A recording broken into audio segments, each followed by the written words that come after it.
Hi. கொஞ்சம் தொண்டை ஒரு மாதிரி இருக்குது. ஏன்னா இது தொண்டையில் புண்ணு வந்துருச்சு.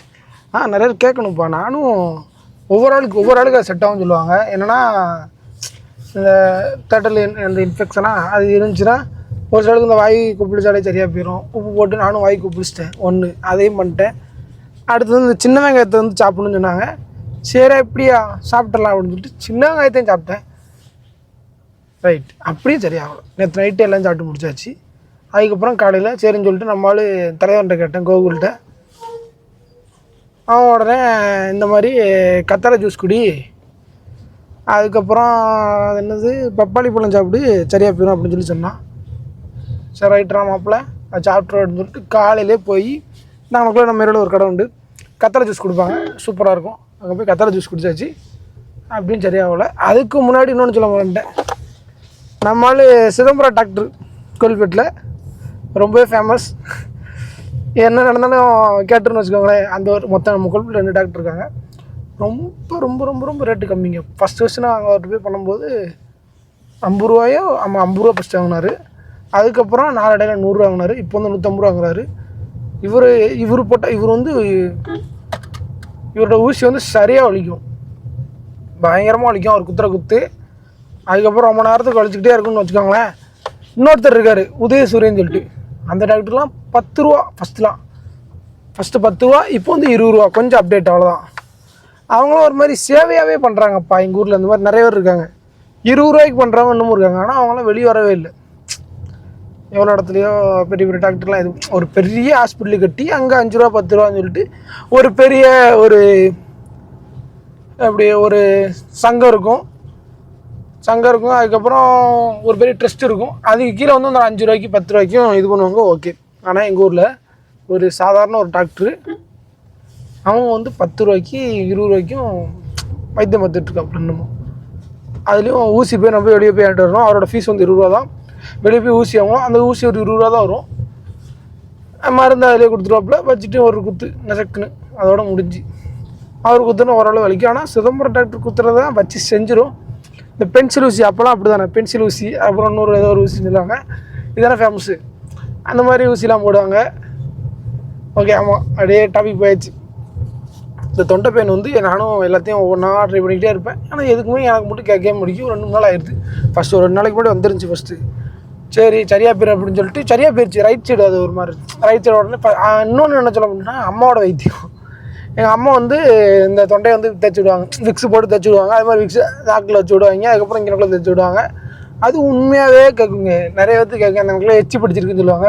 இப்போ தேய்ச்சி விட்டோடனே அப்படியே ஒரு மாதிரி அது உண்மை கல் மாதிரி தான் ஒன்று கிடக்கும். தேய்ச்சோடனே சரியாக போயிடும். மோஸ்ட்லி சரியாக போயிடும். எங்கள் அம்மா கை வச்சாலே அதுவும் சரியாக போயிடும். ஆனால் தட்டு எங்கள் அம்மாவும் அந்த தேய்ச்சி ரைட் சைடு சரியாக போயிடுச்சு. அதுக்கப்புறம் 2 நாளுக்கு அப்புறம் வந்துடுச்சு. அது இல்லாமல் இது என்னென்னா, ஆரஞ்சு ஜூஸ் குடித்தா வந்து எக்ஸ்ட்ரா ஆகுமா. அந்த சிட்ராச்சா ஏதோ ஒன்று, அந்த ஒரு ஆசிட் வந்து இருக்கிறனால வந்து எலுமிச்சை பழம், ஆரஞ்சு, இன்னும் ஒரு சில பழங்களில் வந்து அது சாப்பிட்றதுனால வந்து குணப்படுத்துறத வந்து கொஞ்சம் டைம் எடுக்கும்.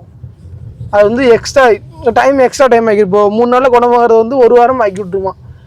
நான் ஆனால் உண்மையாக எனக்கு குணம் அடைஞ்சிருச்சு 2 நாளைக்கு முன்னாடி. அதுக்கப்புறம் தான் தெரியாமல் அந்த இதை சாப்பிட்டுட்டேன், ஜூஸை குடிச்சிட்டேன் பசங்களோட போய் நைட் வாக்கில்.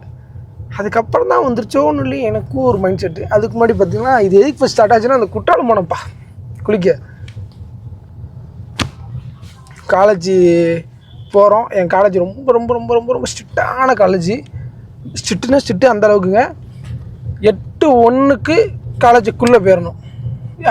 8 மணிக்கு காலேஜுக்குள்ளே இருக்கணும். 8:01, அதாவது அவங்க வந்து அந்த செகண்ட்ஸும் சேர்த்து தான் அவங்க ஃபோனில் வச்சுருப்பாங்க நார்மலாக. இப்போ 8 ஆயிடுச்சு. 8:00 செகண்ட்ஸ் போடிக்கிட்டு இருக்குது. 40 செகண்ட் 50 செகண்ட்னு அந்த கரெக்டாக இப்போ வந்து நம்ம உள்ளே போகும்போது நம்ம பார்க்கும்போது 50 செகண்ட் இருக்குதுன்னு வச்சுக்கோங்களேன். அந்த 2 ஸ்டெப் உள்ளே போகும்போது அந்த 8:01 ஆயிடுச்சு. அந்த 10 செகண்டில் வந்து 8:01 ஆயிடுச்சு. 1 செகண்டோ 2 செகண்டோ அது ஆகி 10:01 ஆயிடுச்சு வச்சுக்கோங்களேன். அந்த 8:01 ஆயிடுச்சுன்னா வெளியே அனுப்பிடும். வெறி ஆயிரும். எதுக்குன்னா, ஒரு டிஸ்டன்ஸ் ஒன்று இருக்குல்ல. நான் வந்து இங்கேருந்து எங்கள் ஊர்லேருந்து கிட்டத்தட்ட ஒரு 75 கிலோமீட்டர் தள்ளி படிக்கேன். காலையில் சீக்கிரம் எழுந்துச்சி செஞ்சு ஒரு 6 மணிக்கு கிளம்பி இங்கேருந்து போயிடணும். அப்புறம் 2 மணி நேரம் ட்ராவலு.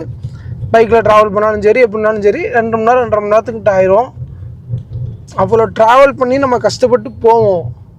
ஆனால் அவங்க வந்து அந்த 8:1 அந்த ஒரே ஒரு நிமிஷம் அந்த 10 செகண்ட் 20 செகண்ட் திருப்பி அனுப்புவாங்க. எப்போ கஷ்டமாக இருக்குங்க, கண்ணெலாம் கலங்கிடும். எனக்கு என்னென்னா ஒரு நாளைக்கு ஒரு 400 செலவாயிரும்னு வச்சுக்கோங்களேன். நார்மலாக பைக்கில் போனால் 450 500 செலவாயிரும் நார்மலாக. நம்மளும் கிட்டே சம்பாதிக்கணும், செலவு பண்ணால் ஏதாச்சும் ஒன்று பண்ண முடியும். ஏன்னா இங்கேருந்து அங்கே போயிட்டு தான் வரணும் காலேஜ், அங்கேயே இருந்து படிக்க முடியாதுன்னா இங்கே வேலை ஓடாது. இங்கிட்டு நான் பெருசாக ஒன்றும் வேலையும் பார்க்கல, சும்மா அந்த யூடியூப் தான் சொல்லி இது பண்ணிக்கிட்டு இருக்கோம். ஆனாலும் அந்த ஒரு சில ஏதாச்சும் நம்மளுக்கு கிடைக்காதுன்னு வச்சுக்கோங்க. இங்கே இருக்கிறது அம்மா, எனக்கு எப்பவுமே அம்மா பிடிக்கும். அம்மா கூட இருக்கிறது தான் கொஞ்சம் நல்லாயிருக்கும். ஏன்னா ஃபஸ்ட்டு ஸ்கூல் படிக்கும்போது பார்த்தீங்கன்னா 8th ஹாஸ்டலில் போய் சேர்த்துட்டு அங்கெல்லாம் செட்டே ஆகலை. எனக்கு பிடிக்கவே இல்லை, சுத்தமாக பிடிக்கவே இல்லை. ஏன்னா நம்மளுக்கு எப்படி பிடிக்கும், அம்மா வீட்டு இருக்க யாருக்கு தான் பிடிக்கும். ஒரு சால் இருப்பாங்கப்பா, நம்மளால் இருக்க முடியும் மாறுது. உடனே அம்மா வீட்டு இருக்கே பிடிக்காது. ஸ்போர்ட்ஸ் ஹாஸ்டலு அப்படி இப்படின்னு ஒரு நாளைக்கு சாப்பாடே கிட்டத்தட்ட ஒரு 250 ரூபாய்க்கு போடாங்க. டெய்லி காலைல பாதாம் பிஸ்தா அதுன்னு கொடுத்து சிக்கனு மத்தியானம் டெய்லி சிக்கனு. சூப்பர், உண்மையாக ஒரு பயங்கரமான ஒரு வாழ்க்கை, நல்லாயிருக்கும். காலைல எழுந்து ப்ராக்டிஸ் பண்ணணும். காலைல 5:15 வந்து லைனப் நடக்கும். முடிச்சுட்டு 2 8:45 நம்ம ஸ்கூலுக்கு போயிடணும். அந்த ஸ்கூல்லேயே நம்ம வச்சு செஞ்சுருவாங்க. அந்த ஸ்கூல் எப்படின்னு பார்த்துக்கோங்கன்னா, தூத்துக்குள்ளில் ஒரு ஸ்கூலில் படித்தேன். தூத்துக்குள்ளே படித்தேன். இது வந்து தூத்துக்குள்ள உடனே இது பெப்பின்னு சொல்லிட்டு ஒரு சார் இருப்பார், லசால் ஸ்கூல். அதை பற்றி கேள்விப்பட்டு பாருங்கள், உங்களுக்கு தெரியும். அப்போ வந்து எப்படின்னா டே ஸ்காலர்னால் ஒரு அடி இப்படி கை நீட்டுவோம், கையில் வந்து ஒரு அடி அடிப்பாங்க. ஹாஸ்டல்னு சொன்னால், ஸ்போர்ட்ஸ் ஹாஸ்டல்னு சொன்னால் 2 அடி. எங்கே போனாலும் நம்மளுக்கு வந்து இந்த மாதிரி வச்சு சேராத ஒன்று நடக்கு. அது எப்படின்னே தெரில, நம்மளுக்கு மட்டும் 2 அடி. இந்த ஒரு அதே மாதிரி தான். ஆனால் அங்கே இந்த மாதிரி கொடுமைலாம் கிடையாது. ஒரு 5 நிமிஷம் லேட்டாக போனால் 10 நிமிஷம் லேட்டாக போனால், ஒரு 5 நிமிஷம் லேட்டாக போனால் கூட ஒன்றும் செய்ய மாட்டாங்க. ஒரு 10 நிமிஷம் லேட்டாக போனால் செஞ்சால் தான் கொஞ்சம் சீன் போடுவாங்கன்னு வச்சுக்கோங்களேன். இந்த மாதிரி போட்டுருவாங்க. அதுவும் பிடிச்சி 2 அடி அடிச்சுடுவாங்க. ரைட்டு, அது அப்படியே இருந்துச்சோ அந்த ஹாஸ்டல். அப்படியே அங்கே இருந்தேன். அங்கே இருந்த அப்படியே ஸ்போர்ட்ஸ் நல்லா டெவலப் ஆச்சு. என்னோடய ஸ்கில் நல்லா இதாச்சு. நான் வந்து 600 ஷார்ட் புட்டில் இருந்தேன்.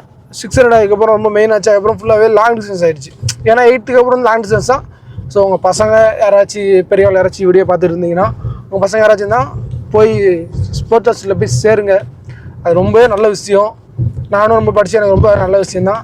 அப்புறம் என்ன நீ வந்த அப்படின்னு கேட்டால், வந்தனால தான் கொஞ்சம் நிறைய நடந்திருக்கும். சரி, வந்தது நல்லது தான். ஒரு வேளை அங்கேயே இருந்ததுனால அதை எப்படி என்னோடய வாழ்க்கை இருந்திருக்கும்னு தெரியல. ஏன்னா ஒவ்வொரு இதுவும் நடக்கணும்னு இருக்கிறது நடக்கும். ஆனால் நீங்கள் இப்போ நினச்சிங்கன்னா உங்கள் பிள்ளைய வந்து சேர்க்கலாம். எனக்கு நானும் இன்னும் கொஞ்ச நாளுக்கு அப்புறம் அந்த இதெல்லாம் ஸ்டார்ட் பண்ணி விடணும். ஏன்னா இத்தனை வருஷம் 8 வருஷமாக அந்த அத்லெட்டிக் ஃபீல்டில் இருந்துட்டு நேஷ்னல்ஸு ஃபார்ம் 2 எல்லாமே அது இதுன்னு வாங்கி முடிச்சு வெட்டியாக தான் இருக்கேன். சும்மா இந்த யூடியூப் கட்டி அழுதுகிட்டு இருக்கோம். யூடியூப் வந்து எந்த பயனும் இல்லை. திடீர்னு என்னைக்காச்சும் இந்த அமெரிக்கன் கம்பெனி வந்து உட்கார வச்சிட்டாங்கன்னு வச்சுக்கோங்களேன், எல்லோரும் முடிஞ்சு. ஆமாம், அந்த இப்போ போர் நடந்துக்கிட்டு இருக்குது. இப்போ அமெரிக்கன் கம்பெனியாக வந்து யூடியூப்பு கூகுளு எல்லா கழுதையும் அதில் உள்ளது தான். ஒரு வேளை நம்ம சைனா சைடு சாஞ்சிட்டோம் ஏதாச்சும் ஆகிட்டுனாலும் நம்மளுக்கு எப்படினாலும் அப்படி ஒன்றும் இதாகாது சொல்கிறேன். அப்படின்னாலும் ஒரு வேளை இந்த யூடியூப்பில் வந்து இன்கம்லாம் ஒன்றுமே கிடையாது, சும்மா பேருக்கு நீங்கள் யூடியூப் போடுங்க அப்படின்னு சொல்லி இது பண்ணுறேன்னு வச்சுக்கோங்களேன், அதோட முடிஞ்சு எல்லோரும் சொல்லி முடிஞ்சிடும். யூடியூப்பை ரொம்பலாம் நம்பியாக இருக்காங்க. ஒரு வேளை யூடியூப்பில் இன்கம் எடுத்திங்கன்னா சைடு ஏதாச்சும் ஒரு பிஸ்னஸ், ஓன் பிஸ்னஸ் ஏதாச்சும் ரன் பண்ணுங்கள். அதான் ரொம்ப நல்ல விஷயம். முக்கால்வாசி எல்லாருமே பார்த்தீங்கன்னா ஓன் பிஸ்னஸ் இருப்பாங்க. இப்போ எக்ஸாம்பிள் எங்கே கொஞ்சம் யோசிச்சுன்னா வெளியே தர்ற மாதிரி சொல்கிறேன். வேறு யாரையும் நான் ஏதாச்சும் ஒரு சின்ன சின்ன யூடியூப் யாராவது சொல்கிறேன்னா உங்களுக்கு வந்து டக்குன்னு தெரியாது. வெளியே தர்ற மாதிரினா இப்போ யூடியூப் வச்சு இப்போ இந்த டிடிஎஃப்னு சொல்லி ஒரு ப்ரோ இருந்தாப்புல, டிடிஎஃப் ப்ரோ எல்லாருக்குமே மோஸ்ட்லி தெரிஞ்சிருக்கும். டிடிஎஃப் வாசன் அந்த அண்ணெல்லாம் பார்த்தீங்கன்னா நேக்கா யூடியூப் வந்து கொஞ்ச நாள் நம்மளால் சம்பாதிக்க முடியும், சரிபடாது இது, நம்ம வந்து கடை ஓப்பன் சொல்லிட்டு அவர் அஜிஸ் ப்ரோவும் சேர்ந்து கடை ஆரம்பிச்சிட்டாங்க. ஸோ அதெல்லாம் ஒரு நான் என்ன சொல்கிறேன் எக்ஸாம்பிள், அந்த மாதிரி அவங்க வந்து அந்த யூடியூப் மட்டுமே நம்பிக்கல, அந்த கடை தான் அவங்களோட மெயின் இது. அதெல்லாம் அதை மட்டும் தான் நம்பியிருக்காங்க. இதை ஒன்று மட்டும் நம்பியிருக்கோம் அப்படின்னு சொல்லிட்டு யாருமே இல்லை. ஸோ உங்களுக்கு அது மாதிரி இப்போ மூவியாக நடிக்க ஆரம்பிச்சிட்டாப்புல, கொஞ்சம் பிரச்சனை இல்லை. யாருனாலும் சரி, இப்போ நீங்கள் தளபதி விஜய் யாரை எடுத்துக்கிட்டாலும் இப்போ அவங்களுக்குன்னு தனியாக ஒன்று வச்சுருப்பாங்க. இது ஒன்று தான் அப்படின்னு சொல்லிட்டு நடந்துன்னு சொல்லி இருக்க மாட்டாங்க. விஜய் இருந்து பார்க்குறது தான் நம்மளுக்கு வந்து விஜய் நான் வந்து நம்ம என்ன ஒரு இந்த நடிகை மட்டும் செய்கிறாங்க அப்படின்னு நினைக்கிங்க. ஆனால் இப்போ அரசியல் வந்துட்டாப்புல. ஆனால் அரசியல் இருக்க அவர் நடித்த அந்த அமௌண்ட் மட்டுமே பத்தாது. அமௌண்ட்டு சொல்லலாம், அம்மா சொல்லக்கூடாதுன்னு தெரியல. ஆனால் நார்மலாக அரசியல்னால செலவு இந்த மாநாடுக்கு எவ்வளோ செலவே இருக்கும். அதுன்னு இந்த ஃபஸ்ட்டு ஒரு மாநாடுக்கு, 2வது ஒரு மாநாடுக்கு, இந்த செலவு அந்த செலவு என்ன பார்த்தாலும் செலவுங்கிறது ஒன்று தானே, செலவு வரத்தானே செய்யும். அந்தளவுக்கு விஜய் சம்பாரிச்சவங்க அந்த இதுலேருந்து மட்டுமே இன்கம் எடுத்துகிட்டு இருந்தாங்கன்னா முடியாது. சைடாச்சும் ஒரு பிஸ்னஸ் இருக்கும். அந்த மாதிரி நிறைய பிஸ்னஸ்லாம் விஜயனுக்கும் நிறைய பிஸ்னஸ்லாம் இருக்குது. அப்புறம் நம்ம மதன் கொரியன் தான், மேங்கொரியனுக்கும் நிறைய பிஸ்னஸ்னால் சைடு பிஸ்னஸ் நிறைய இருக்குங்க. ஒன்று ரெண்டுலாம் இல்லை, அதிகமாகவே இருக்குது. அந்த ரெண்டும் சைடு டிஜிட்டல் மார்க்கெட்டிங் அதையும் பண்ணிக்கிட்டு இருக்கு. ஸோ என்ன சொல்கிறேன்னா எல்லாருமே சைடு தான் இந்த யூடியூப் வச்சுருக்காங்க. மெயினும் யூடியூப் வச்சுக்கிட்டு சைடு நிறைய பிஸ்னஸ் பண்ணிக்கிட்டு தான் இருக்காங்கன்னு சொல்கிறேன்.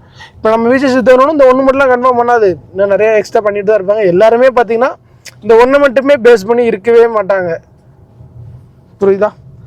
அது மாதிரி நான் ஒரு இந்த யூடியூப் வச்சு ஆனால் சைடு இந்த ஏதாச்சும் ஒரு ப்ராடக்ட் வச்சு அதை வச்சு இந்த கடையை வச்சு தொண்டை கரன்னு இருக்கு வச்சு ஈஸியாக சம்பாதிக்கிறோம் நிறைய பேர் இருக்காங்க. அதுலேயும் இந்த நாகர்கோவில் ஒரு அக்கா இருக்கும், ஒரு ஹஸ்பண்டும் ஒரு அக்காவும் இருப்பாங்க. அவங்களாம் உண்மையாகவே வேற உள்ள சம்பாதிச்சிருப்பாங்க. சரியாக ஒரு பெரிய வீடுலாம் கட்டிருப்பாங்க. சரி, நாகர்கோவில் சைடு கொஞ்சம் கட்டுறது அப்படின்னாலுமே சம்பாதிச்சிருப்பாங்க, நல்லா அதிகமாக நல்லா சம்பாதிச்சிருப்பாங்க. ஸோ உங்கள் எல்லாருக்குமே சொல்லணும், சைடு ஒரு இன்கம் வச்சுக்கோங்க. அப்புறம் இப்போ எங்கே இருந்து இந்த வீடியோ இப்போ ஆரம்பிச்சிச்சுன்னே தெரில. ஸோ இப்போது என் ஃப்ரெண்டை வந்து மீட் பண்ண போகிறேன், அவன் வந்துடுவான். அவங்களுக்கு இந்த வீடியோலாம் செட் ஆகாது. அப்புறம் இன்னொரு பசங்களாம் இருக்காங்க. ஸோ பேலன்ஸ் விலாகை வந்து நாளைக்கு போடுறேன்.